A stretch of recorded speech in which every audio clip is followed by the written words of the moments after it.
Welcome, cognitive dissidents. I'm Peter Duke, and Tracy Connors and I are joined today by Elle from somebitchiknow.com. Some bitch told me. Today we're some bitch up. Yep. I mess up the intro every week. You didn't. No. It's my lot in life. Well, we're confused because you were some bitch I know across all platforms. Yes. And then you got deplatformed by Twitter. Yes. And then you became and then you launched a new website.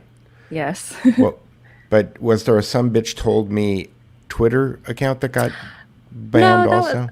That'll probably be after I get deplatformed the next time. That'll probably be my next account.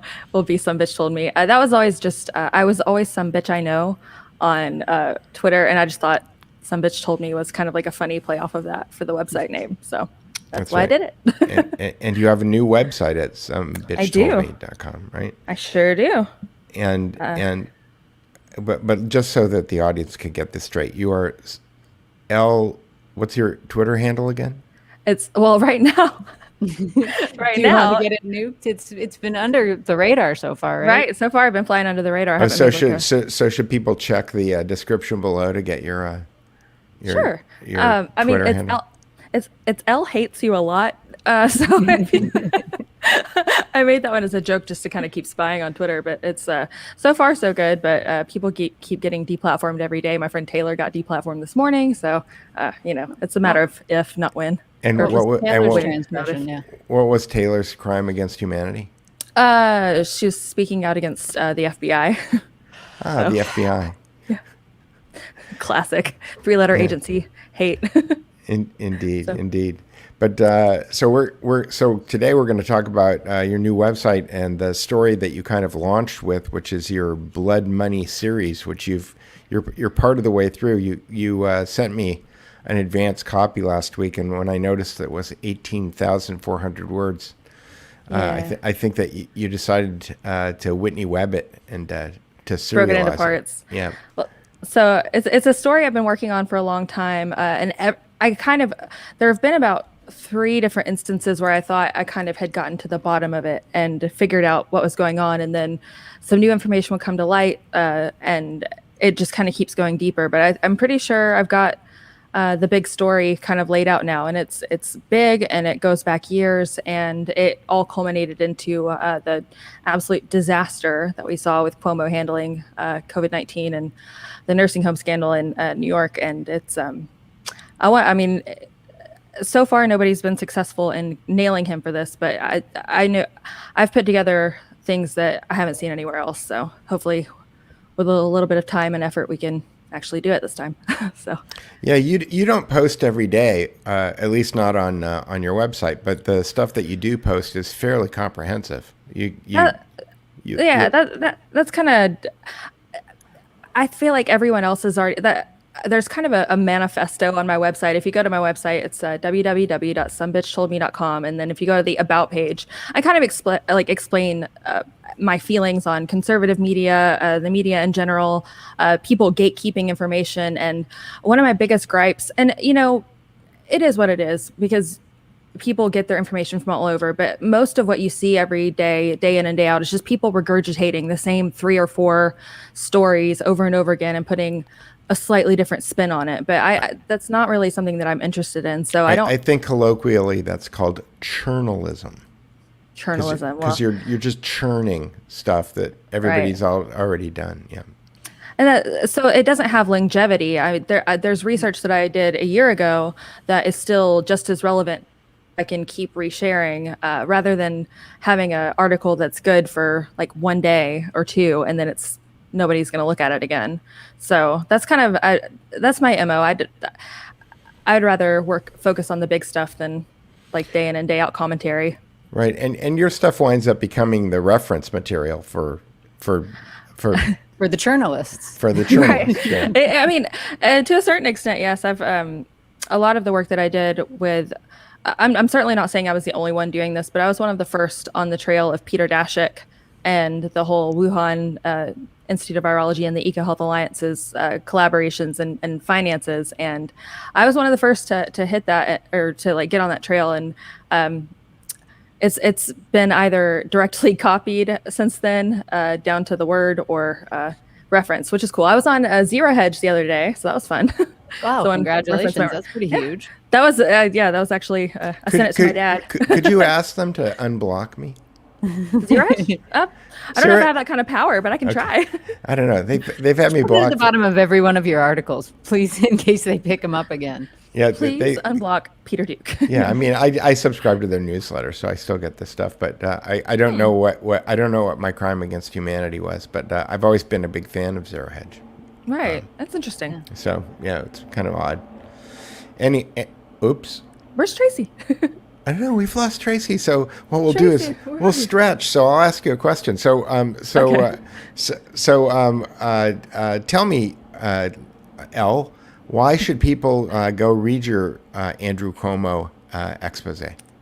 So I've published the first two for the last couple of days, and I'm going to publish the second two parts this afternoon after we finish here. I've got them pretty much lined up and ready to go. And the reason why you should check it out is because I've gone deeper and more in depth and more thorough than anybody else I've ever seen. And with the era of journalism that we're in right now, as you said, this story is getting lost, and he's going to get away with it if people don't stay on top of it. And right now, it's completely out of pretty much everyone's off of everybody's radar. So this is it's a good opportunity to bring it back up again, because every now and then something new will surface and everyone gets all riled up about it. So why not let it be the big story, So once I put out parts 3 and 4 this afternoon, I'll continue writing smaller articles off of that to kind of summarize the pieces down. But I wanted to at least get the 4 big reference points up so that, people could get a comprehensive understanding of it. So. And do you want to tease those 4 big four big reference?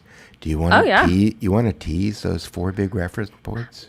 Oh, well, I mean, I'll tell everyone who's listening right now, to the faithful that are here. I'll tell everyone, exactly what's going on, and you can know exactly what's happening. I broke it down into 4 parts. The first part was basically posing the argument: if the media hadn't spent the entirety of 2020 just absolutely losing it over Andrew Cuomo, because he poised himself to be the antithesis to President Trump. So they lifted him up and called themselves Cuomo-sexuals. The late night hosts were going nuts over him. The news anchors were going nuts over him. So if they weren't doing that and basically created this monolith where you couldn't speak out against him unless you wanted to face the wrath of all of that coming down on you, how much sooner could the truth have started coming out? Because they were really blocking big stories on him and calling everyone conspiracy theorists, what else is new? Or, just blaming everyone because Cuomo was their hero. And then the second piece gets into that a little bit deeper. I really looked into Chris Cuomo, because there's some very sinister things that went on with his brother. And one of the big things is Chris Cuomo's wife runs this website. It's called The Purist, which is kind of like a Gwyneth Paltrow Goop knockoff. And on this website, when Chris Cuomo got diagnosed with COVID early, she was sharing her, I guess, like alternative medicine treatment protocols and things. And they were using chloroquine. They were using Quinine, basically, right? They were hydroxychloroquine, or it was just quinine. Oh, just quinine. It was some sort of hang on one second, I'll pull it up. It has a different name, but essentially a synthesized quinine that's the FDA approval of it got pulled in the early 2000s. It's not a safe choice, but approved choice. Well, that's true. But then he would go on a show and then talk about how damaging it was for people to be sharing alternative therapies or talking about hydroxychloroquine when he himself was treated with the quinine, and which is like derivative of kind of the same little family there.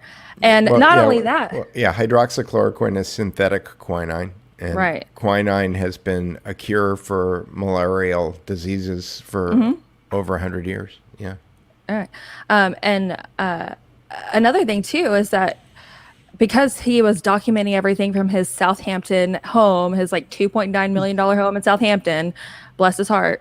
Everyone kind of knew Christina at the time. And so while she was enjoying that kind of boost in her general popularity, she was putting all of these like juice cleanse codes, like promo codes. So she was getting this financial kickback like at the same time. Yeah, she's got affiliate deals with all these people. She's and like, he got this like juice cleanse, use Purist JP for 10% off of this like super expensive juice.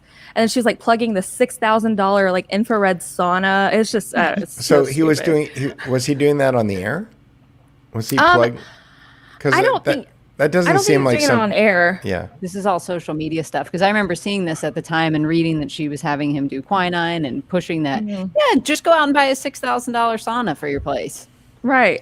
Well, because by the time it gets delivered, you'll be over COVID anyway. I mean, it's ridiculous. Right. It's sick. And it's so out of touch. Like I try to, well, she actually features Gwyneth Paltrow on her site quite a bit. So it's very goopish. It's so unattainable. It's so, out of touch with reality. And that's another thing that I kind of mentioned is that while Chris and Andrew kind of enjoyed this very, like the sense of camaraderie with people, and people are like, oh, they're just like us, but like they're not. They're part of this very elite circle of people, and like they have nothing in common with like the people that they're trying to make them feel like they have something in common with them. So. They're just like us, except that their bloodline controls the state. Yeah. Well, I mean, like Andrew Cuomo himself, when he married Carrie Kennedy back in the 90s, like Ghislaine Maxwell was at his wedding. Like there's a lot of weird connections there. Marina Abramovic, which if you don't know her, she's the spirit cooking kook. She is featured on Christina Cuomo's website. Like they're all connected to like that like seedy underbelly of things, but they certainly try to distance themselves from it in public. But it's all there. Now, I have to wonder if Abramovich was coming up with any of these concoctions. It was like the expensive juice and Maria, talismanically blessed blend or something like this. So Marina Abramovich, they both promote this woman. Her name is Linda Lancaster, and she does light harmonics energy medicine. Okay. So they're all kind of center around this like shaman lady who it's like medical radiesthesia, radionics, energy healing, herbal medicine, and stuff like that. Which like again, there's nothing like necessarily wrong with alternative therapeutics or whatever. I'm not shaming that necessarily, but the fact of the matter is that she was making money off of these things, enjoying that kind of promotion just by being married to Chris Cuomo, who was also getting a huge boost in his ratings at the time. And then at the same time, he would go on CNN on Cuomo Primetime and just like basically just be like, unless you're going the synthetic pharmaceutical route, you're doing it wrong. It doesn't really do much good to call out the hypocrisy of the left, but it's definitely a very just a very hypocritical moment. Now, do you believe he actually had COVID? So it came out later. It came out in March of 2021 that at the time when there was a huge shortage of tests, there was like 20 tests a day being done in most states, that Andrew Cuomo allowed for the elites of New York and for family members and for close political allies and things to be tested in priority, which so it's a question of how accurate those tests actually were. And I don't really know the answer to that. He certainly, if you recall, he did break out of his quarantine to go like drive around the Hamptons and then got caught. So I don't know how bad he was actually feeling, but they definitely played it up for the cameras. So I don't know if he actually had it or not. I don't know how many people really ever had it or not, to be honest. I guess we got to be careful now about what we say right now, or right. We'll get banned. But the 3-letter test that they were using right. Is a way of cloning like whatever your sample is times many magnitudes of power. And so if you do it too many times, you can actually get false positives on all kinds of stuff, right? Well, the guy who invented that 3-letter test spoke out against them after their creation, kind of for that reason, that you can basically make them see or replicate whatever you want. So Right, and then he mysteriously died of pneumonia, even though he seemed to be in pretty good health. yeah, there's a lot of that going around. Interesting. Like the guy in it's actually a guy that lives in Birmingham, Alabama, which is a few hours south of me. Just died. He was the guy who exposed the whole Loretta Lynch and Bill Clinton meeting. He just miraculously died of suicide. So It happens. Abramovich. It's JFK all over again, right? Where Pretty much. Back then, though, the chic way to kill yourself was to die of carbon monoxide poisoning by sitting in your car in your garage with the engine running. That was, I think, 5 or 6 of the eyewitnesses for the JFK assassination died that way. Well, that's not very eco-friendly. By their own car, they died by their own car. Yeah. Greta Think of the approved. environment. How dare they? Right, using fossil fuels in order to turn yourself into a fossil, right? Right, there we go. Ooh, it's dark. Ooh. But so that was kind of parts 1 and 2, and they kind of get a little long-winded. But I think it's important to really nail down, because a lot of people are like, oh, well, everyone is like worshiping Cuomo and all this. But I think it's really important to offer specific instances backed up with sources and facts to really make that argument and to drive it home, so that when I start making the 3rd and 4th parts allegations, there's something to kind of reference as like to how they got away with what they got away with, because what he got away with is huge, and it's gone on for years. That was kind of, I thought it kind of centered back into the top aide. It's the most powerful elected or non-elected position in the state of New York is Andrew Cuomo's top aide. Her name is Melissa DeRosa, and she is a former lobbyist, now turned government gal. Her father is the largest is one of the most powerful lobbyists in New York, lobbies for like pharmaceutical companies, for the Greater New York Hospital Association. He is the guy who's in charge, or who lobbied for the New York prescription drug plan every year, which is worth over $1 billion a year. So they're very plugged in and very powerful. And I thought it kind of ended there, but it goes a lot deeper than that. So yeah, I think I kind of kept reading going. the pieces that I've read, and I've gone beyond 1 and 2 because Peter snuck me a copy. Oh yeah, But I'm not to the end yet. But what I think you've done that nobody else did is find the why. right. Because before it's just, oh, this was incompetence. That we're supposed to expect somebody that's, Mr. in charge and he's decision maker and he's smart. He just made this mistake. Like, oops, we're going to send sick people back to these homes. But Yeah, and that's what Anybody could have made that mistake. You could argue, but no, it was some very deliberate decisions that were made that are, the implications are quite sinister. So Yeah, and that's one of the things that kind of drives me crazy about other people I see on YouTube that say, well, Occam's razor says, and it's like, did Occam's razor tell you that? Like, it's always some kind of like, you always have to assume incompetence where, why do you always have to assume incompetence? I don't think that you need to do that.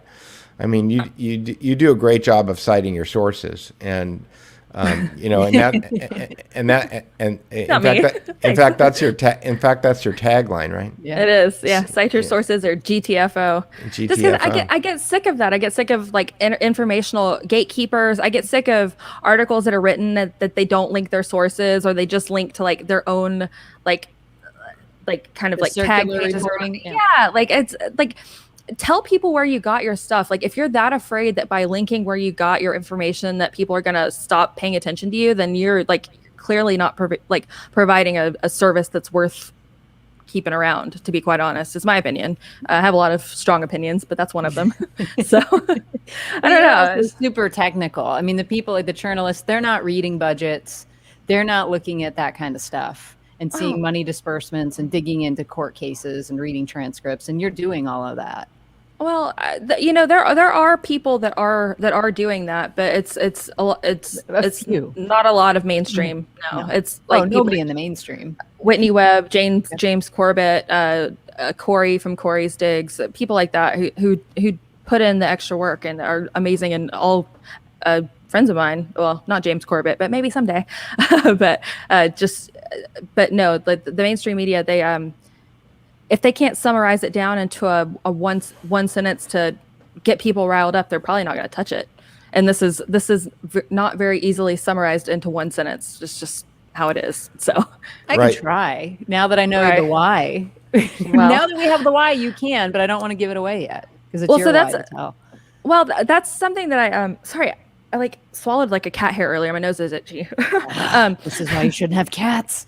Well, I found her at Burger King, and it's too late now. She's lived with me for like 7 years. So, but I've been discussing this story with Peter and I asked him, because I was like, I've got all of this information, but there's got to be the hook, because it's got to entice people to read it, because I know that once they do read it, once they know, they're going to be furious, but there's not how do we summarize this? And I think that we were able to kind of reach some of those points of information together. So thanks, Peter.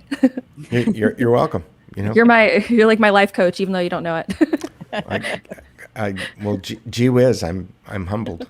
Oh, you're great. Does your insurance plan cover that, Lauren? Yeah. Probably not. I'd be like, no, but no. So you touch on something though that's kind of a recurring theme with me, whether we're on this show or I'm talking to somebody else, which is that synthesis seems to be the giant thing that's missing in a lot of I would say research. There are many people out there who are doing good work. They're uncovering stuff, and they're shining a light on it, but they're not actually putting it together into a kind of a cogent narrative in a way that the story can break through. James O'Keefe wrote that his first book was called Breakthrough, and breaking through. I see Dr. Paul Cottrell, who I'm a big fan of, and he's been complaining very loudly last couple of weeks, and justifiably, that he had uncovered kind of the connection between Fauci, the NIAID, Eco Health Alliance, and the Wuhan lab down to the molecular level. I know that you were doing a lot of the other stuff, but he was going down to the molecule level. Science, right?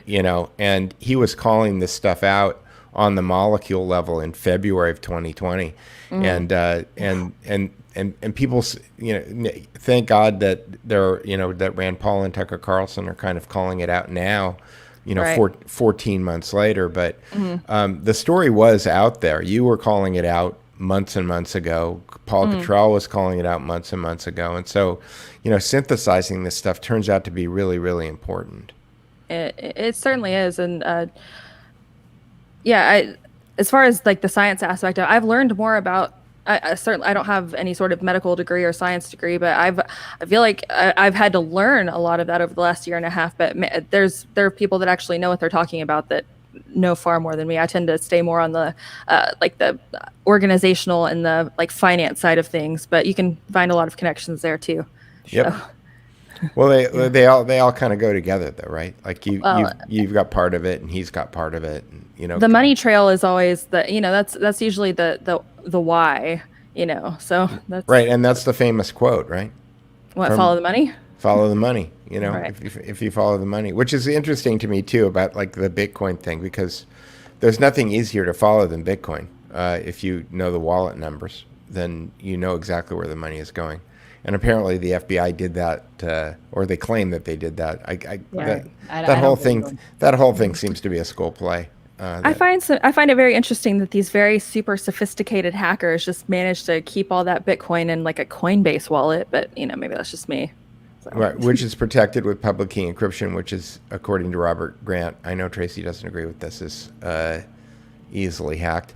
No, I just don't agree that it was used in this case. I think it's really dumb. You're going to go hack somebody and then leave it up there in a Coinbase wallet or some other, public wallet. That's stupid. It doesn't make any sense. You would have it sent immediately to a private wallet and then put it in cold storage. It'd be like leaving it on like a Venmo account or something, just like right. Would be like, drop off the cash on the corner of this busy street. Have you seen James Corbett's got a new game, which is 1 degree of the World Economic Forum? No. So instead of 7 degrees. So basically what he does is if he sees a company's name or some person he's never heard of before suddenly appear in the news, the first thing he does is goes to the World Economic Forum website and type their name into the search bar to see if they're affiliated. So like all of these companies that are getting, or it seems that a preponderance of the companies that are getting hacked lately are all happen to be members of the World Economic Forum, which is there's a very useful tool for that. It's defundglobalism.com. And it's basically, you can just type in any organization and it'll tell you whether or not they're affiliated with the World Economic Forum. So that one's very useful. So it's called, what is it called again? It's defundglobalism.com. Defundglobalism.com. Have you ever thought of putting a page on your website that's just a link to all of the, like you have lots of open source intelligence tools that you like to use. Right. Can you embed Gab posts? Because you have that all on Gab, don't you? I do have that on Gab. As of right now, they don't allow you to embed Gab posts, and I've asked Andrew Torba about that, and he said the decision to not allow that is to protect privacy, so that, you know, obviously people could screenshot whatever, but to actually embed a post is not necessarily their business model. But I do have a post written up on Gab about the OSINT tools that I use, and I actually have in the drafts on WordPress a page where I'll put all of those, where they'll be centralized and kind of explain what each one of them does. I think that sometimes people get a little bit obsessed with the tools that they use, so I try to actually just use the ones that actually help the most. Yeah, back in the pre-internet days when I was doing multimedia, people would like latch on to the tool that they loved to make multimedia with, and I would call those people tool huggers. You know, because they would do anything you want as long as it was with Macromind Director, you know, which was the program of the day. So tool hugging is near and dear to my. But there are some that are very useful or that make jobs easier. I like a lot of there's a lot of specialized search engines that are like I use pdfyes.com a lot, which pulls up just PDFs of whatever you're searching, which tends to cut out a lot of the journalism BS, because you're normally pulling up like official documents and things like that. Like I like that. I feel like that's useful. And then there's like an AI based search engine that I use a lot that's a little weird to use, but once you get used to it, it's awesome. But I tend to not obsess with the tools too much, but there are some that I do use. So I will be putting that up on the site shortly. Terrific. And that's somebitchtoldme.com. That is. So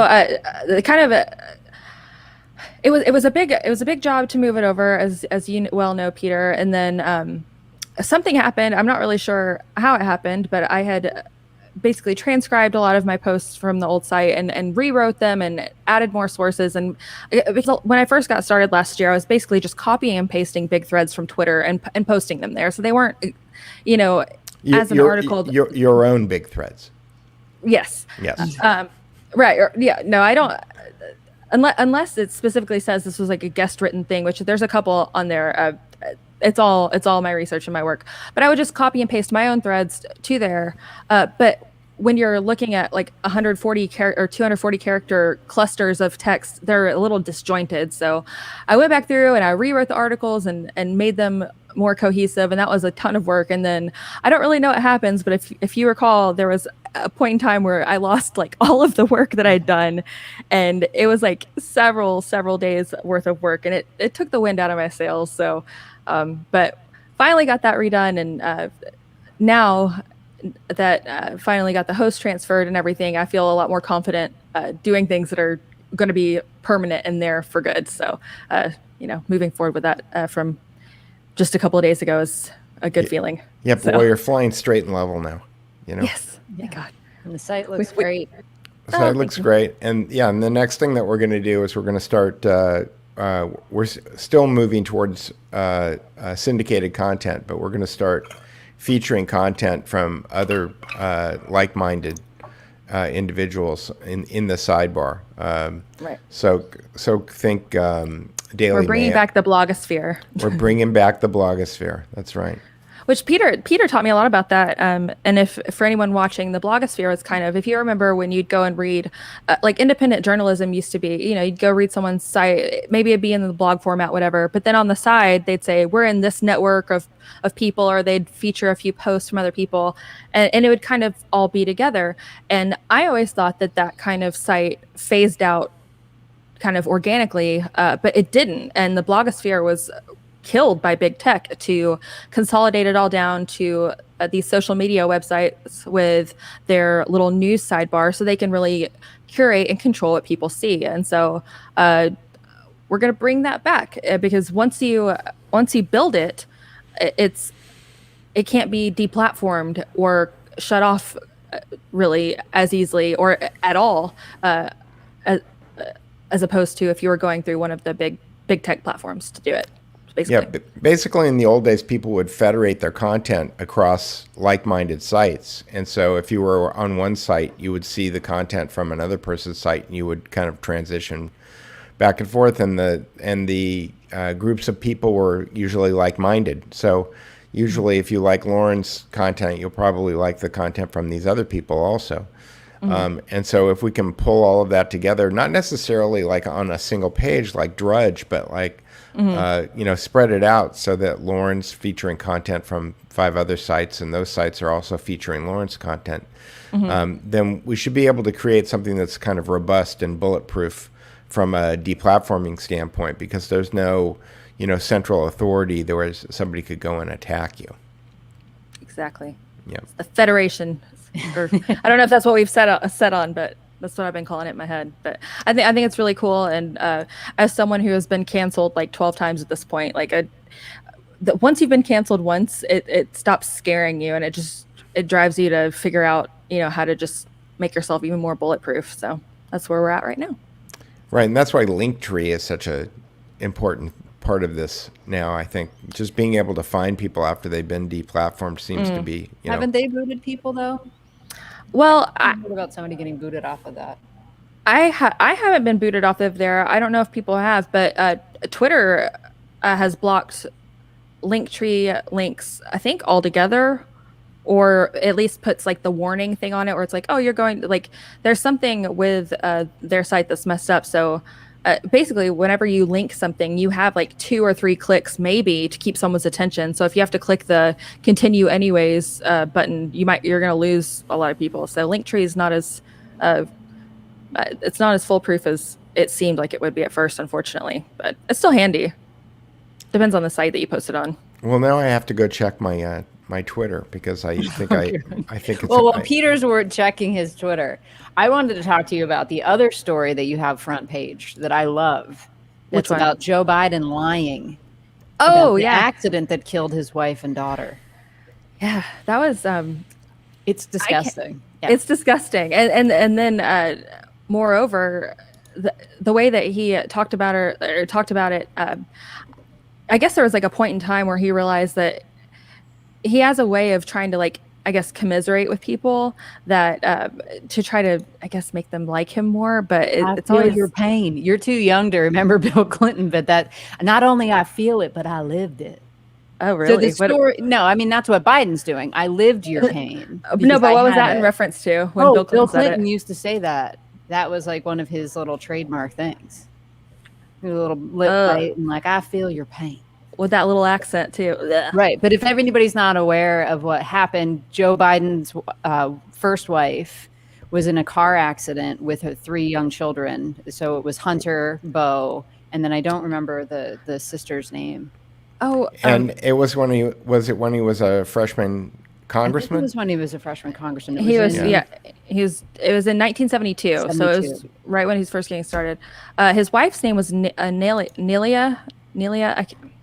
I don't know his daughter's name. I have it written down somewhere. Yeah, I'm trying to see if it's in here. But anyway, she and the daughter were killed instantly, and Hunter, I believe, suffered. He was in the hospital for a long time and suffered brain damage and a bunch of other things. Well, yeah, one of the sons was in traction for a long time. It was Hunter. Yeah. That when we were digging into Hunter and like how he ended up this way, it was like, well, he was pretty traumatized as like a 2 or 3 year old to be in a car accident where your mother and your sister get killed, and then you're really, really hurt.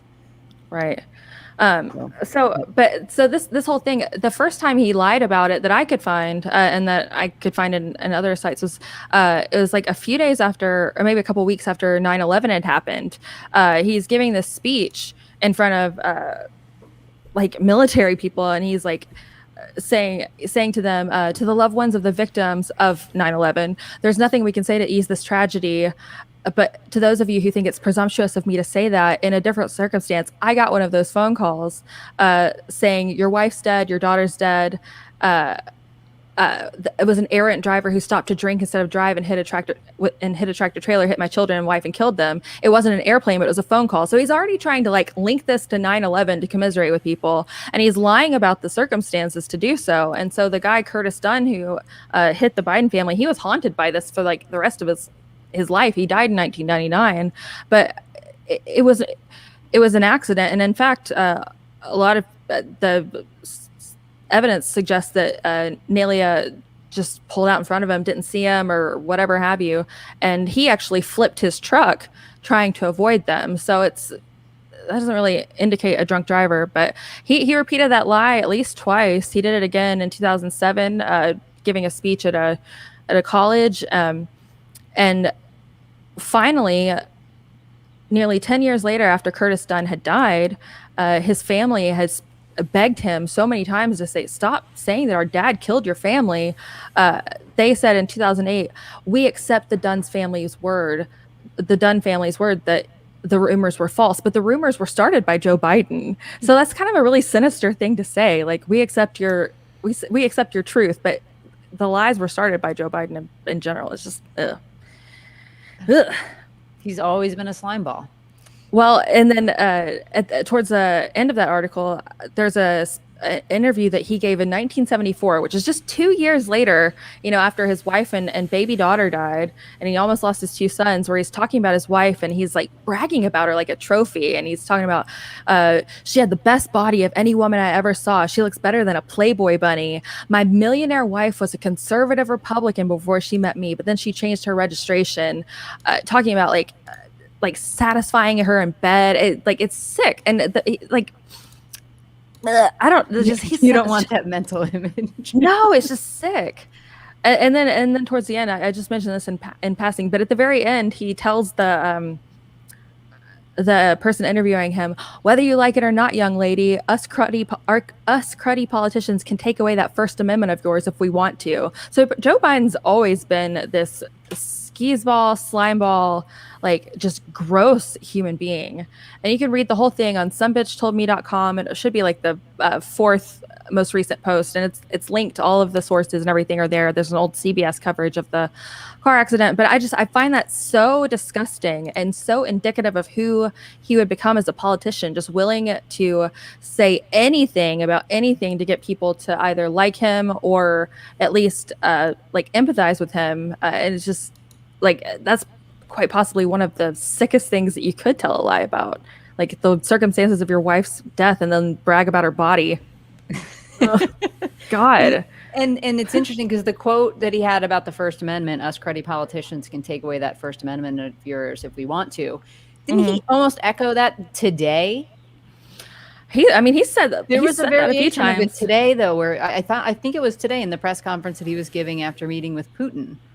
I haven't watched it in full. About, you have these inborn rights, but you can. I know. Well, I saw that you had tweeted about it too. We have these rights, and they're given to us because we're born or whatever. But then you what is it? The state can. I gotta find the quote. Let me pull it up real quick. But I mean, he's also said multiple times, no amendment to the Constitution is absolute, which most people think is in reference to, the Second Amendment. But I mean, he could very well could be referencing the first, because he certainly said it back in 1974. That's kind of it. I mean, they're all semi-important.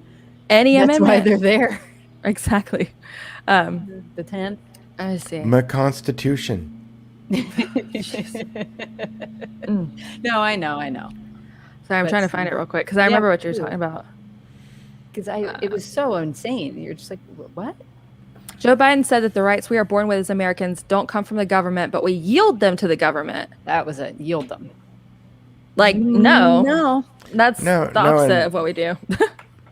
Right. And that's kind of the direct opposite of, Obama kind of criticized the Constitution, I think justifiably, by saying it's a list of negative rights, meaning it's things that the government is not allowed to do. Right. And the issue that I've got is that when the Virginia plan, which is the 3 branches proposed by James Madison, fails, then the only recourse is that the people need to enforce the Constitution.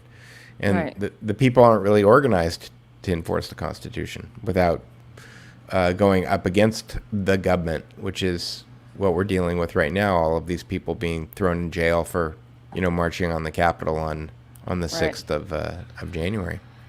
Yeah. Well, and that's something. This was some research I did towards the beginning of the year, but I uncovered that I guess it's just been lost to time. But Jerry Nadler was one of the people who advocated most strongly for the pardon for Susan Rosenberg's pardon back in the day. She's part of Weather Underground. Weather Underground, of course, was responsible for a bombing of the Capitol in 1971, I believe. I mean, there's right, and didn't they? Hundreds of bombings, and I think they killed policemen and other people. The Brinks robbery, which is they're pretty infamous for. That was what Chesa Boudin, who is now the Attorney General. What does he do? Anyways, in San Francisco. Attorney General, yeah. Right, Attorney General of San Francisco. Like, he's a Weather Underground child. His parents are in prison. He was raised by Bill Ayers and Bernadine Dorn. And these people are in our government telling you that some people who were in part of a mostly peaceful protest So you're saying being a terrorist doesn't necessarily negatively impact your career path? No, right? No, you just join the government. Exactly. The left has been smarter about this whole thing. They're insidious and they creep. Those hippies put on suits and either went into academia or marched right into the bureaucracy and took it over. Yep. It's infiltration rather than an invasion. But I mean, it's in every single aspect of, the media as it stands. And that's someone posed the question. I wish I remember who said this, but they basically just said, even when Republicans or conservatives have the power, it never really feels like we're winning because every other single institution is still controlled by the left, very strongly. So the media is not going to be in your side. Your educational institutions aren't going to be on your side. Pretty much all of the nonprofit system isn't on your side. So, I mean, we're really up against this hydra with infinite heads. And it's been going on they've been working on this for decades at this point. The roots go deep, and if you dig deep enough, it goes back hundreds of years. Well, that's also true. I mean, just at least a century. Edward Mandell House and Woodrow Wilson, working with J.P. Morgan and Cecil Rhodes and John Milner. I mean, 1895. Is kind of when Carroll Quigley, starts the clock on it, but. You can go back from there, but it's difficult for a lot of people to get their arms around how long it's been going on. But you don't get control over all of these. Like Henry Ford was obviously not a communist, right? And he created the Ford Foundation, and there isn't probably a more Marxist-leaning, NGO than the Ford Foundation out there. So what happens is that they get co-opted. It's easy to get the grandchildren of the person who created the thing and indoctrinate them. Ranks. Right. Exactly. Well, look at Murdoch's sons. Yep. They want to flip Fox News, and he's it's unbelievable. Well, it's having worked at Fox News, I wonder whether or not it was ever anything more than just a profit motive for Rupert Murdoch in the first place. He noticed a giant opportunity space, which was media that caters to people on the right. Right. And he thought, well, nobody's making media for them. Why don't I make media for them? When I worked at Fox, one of the things I realized when I started working there was that the big difference between what Fox was doing and, say the kind of old time professionals at the other networks was that Rupert Murdoch considers news entertainment. And that, so he went out and hired the best looking people. He got the sets pulled together so that they looked more like they were sports broadcasts than news broadcasts. And that was just all about making everything more attractive in order to attract more attention. And that upset a lot of people who thought that, well, I should be able to just show up with a rumpled sport coat and people should believe me because I've done the deep dives, but that's not exactly what happens. No, it's there's nothing wrong with being an attractive news anchor on Fox News, but if that's kind of there have been like psychological studies they've done where like people trust what attractive people say more than like unattractive people or unkempt people. That's just how it is, unfortunately. Psychology. Yeah. But it Indeed. works. And some of them are pretty Which smart. is why I like appearing with attractive people. I think one of my favorite Fox people is I think she's just a contributor. Is Emily Campagno. She always brings the fire, but it's it's controlled opposition. All of it. I get more and more jaded with just pretty much every single news like conglomerate as we go on, even the ones that are supposed to be like super based or whatever. Yeah. I don't know who any of them are because I don't watch television. Oh, yeah. She mines for clips because you need the clips to build the story. That's true. I'm glad somebody mines clips because that's the only way that I would know who anyone was. Well, there's a really good Grabian. It's Grabian Media. I don't know. He does an amazing job of pouring through clips and finding like bits of like podcasts and TV shows and things like that. I usually start there, and if I can't find it, then you can go to archive.org and search TV news captions, and you can pull up any episode of like any show pretty much the day after, from like going back years. So that's normally where I go. That'll be in my how-to guide. That's a very important like search tool that not a lot of people know about. So it's there. Well, I didn't know about it, and I'm intrigued. I'll show you after the show. It's super handy. So all right. Because like a lot of the times too, is you'll see people will a lot of people will there will be like a clip circulating around where someone will happen to like catch a moment of a news show and they'll like record it on their phone, like standing like across the room, and so it's never super high quality. And so if you just go and search for what's being said in that on archive.org in this specific place, you can actually find the original clip and get the high quality clip. By the transcript. Well, maybe when you get ready to publish that, we can do a show and you can just take people through the I'd be happy to. it. Yeah, that would be great. That's like obviously I love to do the research and all of that, but another thing, part of my manifesto, if you go to somebitchtoldme.com and then click the about, is just basically that people who gatekeep how they like do the research. I'm not intimidated by the idea of more people doing what I do. I actually would love that and think that that's necessary for us to move forward. So I'd like any sort of like help or research or research tools for people who are willing to put in the work, because some people just want to read the research and that be that, and that's totally fine. That's the whole idea is, other people are going to work for like 10 hours a day in an office. Like this is what I do. But for people who like to do research on their own or want to explore a specific topic that nobody else has touched, like I want to be able to give them the tools to do that, So, and you need people with different lenses. Like as you were saying earlier, Peter, Cottrell could look at that stuff from a scientific background and get down to the molecular level, whereas Elle has a background in, why can't I think of what it's called? Accounting. So she's going after the money and knows how to find that stuff and how to read statements and those kind of things. So everybody has a different lens that they can apply to it, but it's a matter of, are you interested in digging in? Because it takes a damn long time and you're going to be bored. reading Right. transcripts and budgets. I find tax forms very exciting, but not everyone You're an agrees with me on accountant. that one. So, well, exactly.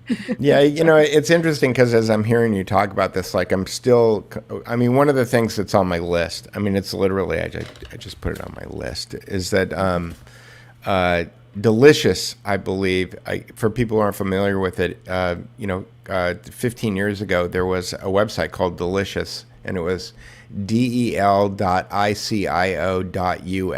and it was really the first social website. It was a social bookmarking website. And what you could do is that if you found a really good source for something, you could save the link and then you could tag it. You could give it a title, a description, and tags. And it was really the first hashtag thing. Well, it was social bookmarks, meaning I could go to Elle's page and I could see all of the things that she had bookmarked, and I could see what she had tagged them all. And if you clicked on a tag, say I'm going to make this up, Russiagate, you would see all of the links on the internet that had been tagged Russiagate. And in order of popularity, the ones that had been tagged the most Russiagate would go to the top, and then they would go down like that. And so it was, in a lot of ways, the best of Palantir and Wikipedia, the metadata, presented in a public forum, and it got bought by Yahoo. The guy who created it, Jonathan Schachter, had a big payday, and he walked away from it, and then it became basically abandonware at Yahoo. And some guy bought it and made it private, meaning that in order to use it, you have to pay some kind of a subscription. But to me, that kind of destroyed all of its utility, because when anyone could do it, then the quality of the data became great. And so Right. I've noticed in your zeal to post on your new website, you've been tagging the crap out of stuff. Yeah. Yes. And if we can get other people on similar platforms to start tagging the crap out of this stuff, we can suck all of that data into a database, and we can kind of do the same thing that Delicious did. So I've tried and failed to do this, and that's in the back of my head. The whole idea is to create the reference index of information, very like boiled down, not like Wikipedia, but kind of just to basically like give like the bullet points, and that's by tagging and creating that system to start with. That's kind of hopefully building some of the infrastructure for it. I've got a database I've built, but it's just it's still basically you need out. a simple definition. Mm-hmm. And then here's every article we could find that mentions this. Read them at your leisure. Mm-hmm. So. Yeah, there was a great podcast. I can put it up on our Minds page. Locals? Locals, sorry, locals. Yeah. I don't think we're on Minds. I can. No, we're not. Yeah, we're not on Minds. We're on Locals. By a guy named Clay Shirky. He's a professor at NYU, and the name of the lecture was Ontology is Overrated. And he kind of does a deep dive on the psychology of tagging. And he talks about how people who are into structured data get all bent out of shape because, you've got people who will tag the same thing, movies, cinema, or motion pictures or film. And that your database, you'll have a high noise to signal ratio if you do that. And Shirky points out that people who tag things cinema are not the same kind of people who tag things movies. Like they have a different mindset. And so the fact that there is no limit to the number of tags that you can apply to any kind of, as metadata to any kind of thing that you're talking about, you should just have people tagging as many things as they possibly can using whatever tags they want. And at a certain point, you'll wind up, coming up with the synthesis that works. So. Very cool. Excellent. Well, that feels like a good place to end things. Okay. Well, here's a trivia question for you guys in the audience from the Clay Shirky 2005, maybe it's 2007 lecture. Okay. 40% of the volumes in the Library of Congress reside in what section?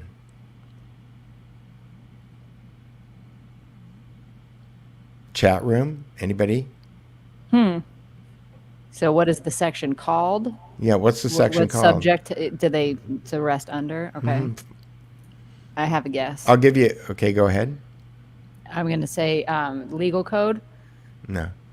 Yeah, Tax I'll give code. you. I'll give you a clue. The clue is that the title is obsolete. That is, it is a section where the title of the section no longer applies to the reality of the world. I was gonna say patents, but so never mind. Constitutional law. No, the section is former Ding. Soviet Union, Huh. Oh. because at some point 40%. at some point somebody made a Soviet Union section in the Library of Congress, and then anything that was published in the Soviet Union went into the Soviet Union section. So it was everything that was published in the Soviet Union? Yeah, went so in if it there? was a book on Polish art, but it was done in 1954, it went into the Soviet Union section. Why does our Library of Congress care about that? I It's don't the know. Library of Congress, right? It's did they read it all? I doubt that. They don't even read the bills that they sign. You have to pass it to see what's in it, Tracy. Of course. Anyway, it harkens to the title of the lecture, which is "Ontology is Overrated," which is because anytime you come up with an ontology is the science of putting things away. As soon as you come up with a scheme, It becomes irrelevant. history may make it irrelevant. Yeah. So. Interesting. Yeah, tell that to Dewey Decimal. Oh well, John Dewey was a globalist. Are you kidding? That was all about information control. Of course. Yeah. But it's kind of outdated now.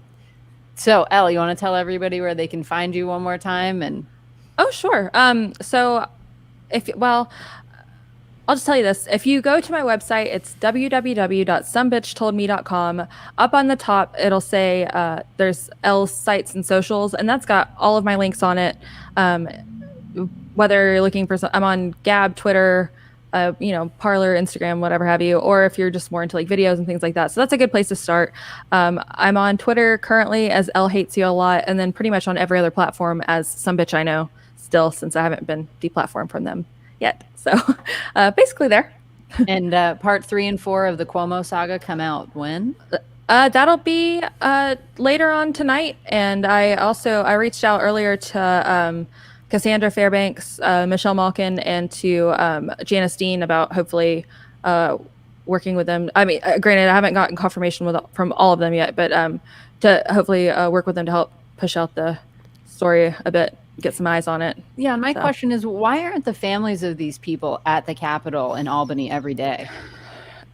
Well, I think that unfortunately, the way it's gone so far is that they found so many things that Cuomo did wrong, and by all means, altogether, the things that most everyone knows that are common knowledge now should be enough. But he's kind of done, like the stonewalling route, where they just disappeared from the media eye for pretty much altogether.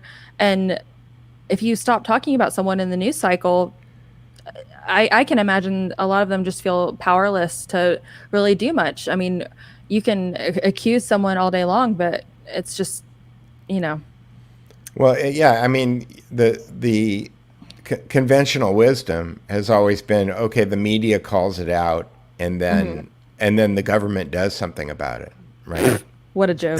Sorry. Don't. I think. Yeah. I think you almost made Tracy blow her water through her nose there. Yep. Sorry.